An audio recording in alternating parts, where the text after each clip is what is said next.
जय श्री कृष्णा। प्यारे भक्तगणों, स्वागत है आप सभी का आपके अपने चैनल कहानी सुनो में। आज हम सर्वपितृ अमावस्या की कथा सुनेंगे। इस साल सर्वपितृ अमावस्या 14 अक्टूबर 2023 को है। सर्वपितृ अमावस्या पितृपक्ष की आखिरी तिथि होती है। इस तिथि पर यह कथा या कहिए कहानी सुनना अति आवश्यक है। इससे पितृ प्रसन्न होते हैं।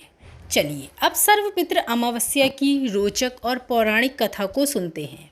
श्राद्ध पक्ष में सर्वपितृ अमावस्या का बहुत ही महत्व है। यह पितरों को विदा करने की अंतिम तिथि है।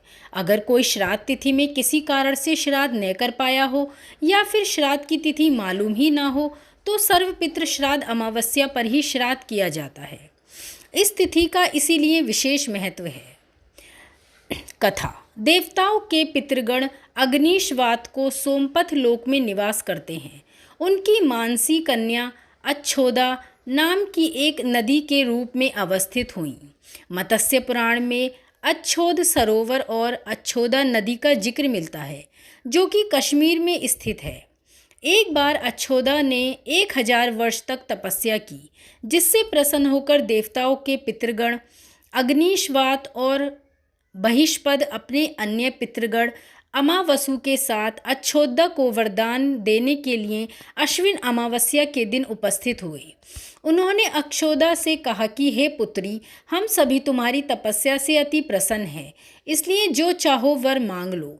लेकिन अच्छोदा ने अपने पितरों की तरफ ध्यान नहीं दिया और वह अति तेजस्वी पितृ अमावसु को अपलक निहारती रही।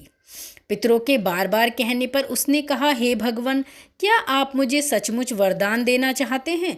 इस पर तेजस्वी पितृ अमावसु ने कहा, हे अच्छोदा, वरदान पर तुम्हारा अधिकार सिद्ध है, इसलिए निसंकोच कहो। अच्छोदा ने कहा, भगवान, यदि आप मुझे वरदान ही देना चाहते हैं तो मैं तत्क्षण आपके साथ रमण कर आनंद लेना चाहती हूँ। अच्छोदा के इस तरह कहे जाने पर सभी पितृ क्रोधित हो गए।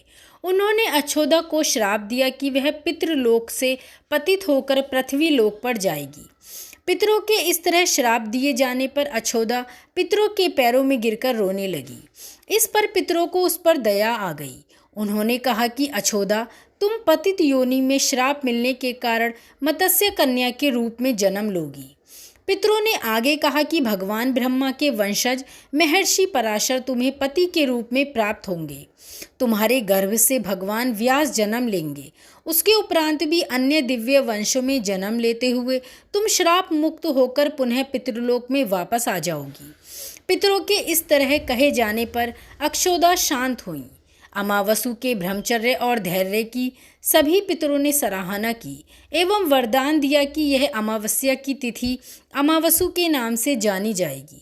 जो प्राणी किसी भी दिन श्राद्ध न कर पाए वह केवल अमावस्या के दिन श्राद्ध तर्पण करके सभी बीते 14 दिनों का पुण्य प्राप्त करते हुए अपने पितरों को तृप्त कर सकते हैं।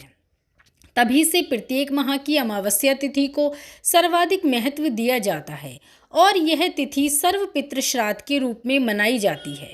उसी पाप के प्रायश्चित हेतु कालांतर में यही अच्छोदा महर्षि पराशर की पत्नी एवं वेदव्यास की माता सत्यवती बनी थी। तत्पश्चात समुद्र के अंशभूत शांतनु की पत्नी हुई, जो 2 पुत्र चित्रांगद तथा विचित्र वीर्य को जन्म दिया। इन्हीं के नाम से कलयुग में अष्टका श्राद्ध मनाया जाता है। तो ये थी सर्वपितृ अमावस्या की कथा जो मैंने कही और आपने सुनी। सभी सुनने कहने वालों पर पितरों की कृपा बनी रहे। पितृ अमावस्या को इस कथा को अवश्य ही श्रवण करना चाहिए। इस कथा को सुनने और पढ़ने से पितरों की विशेष कृपा प्राप्त होती है। धन्यवाद।